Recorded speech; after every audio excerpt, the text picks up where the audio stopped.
hate pranking. You do? No, I don't want to be pranked. I don't like pranking people. Really? No. So I'm sure you had some reluctance about the whole thing. I did. I had reluctance about that specific part of it. I didn't want to do anything that was going to be embarrassing to him, you know, because he didn't know it was all fake. But I was very, I don't know, I was very cautious about how far we pushed some of this stuff with him. But I was excited about the scripts and about the character that I got to play, and you know, that was all the fun stuff.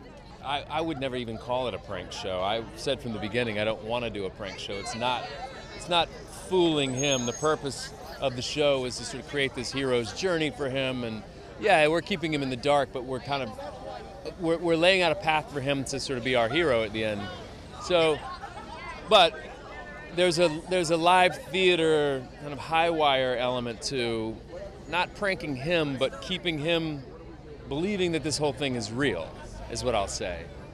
And that's completely different than anything I've ever done before. I'm used to, right? You go in, you sit in the hair and makeup trailer, you rehearse the scenes, you go over your blocking, you know, you get several takes.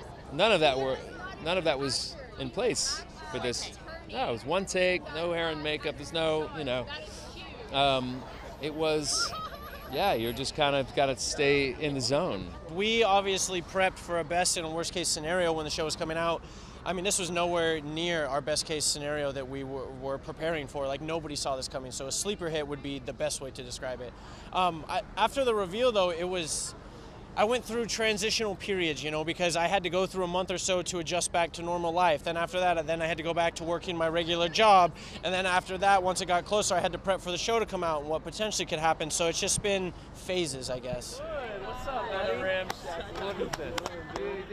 Truman Show is the best way I can describe it, because I wouldn't really even call it a prank, because it's not like your typical prank show.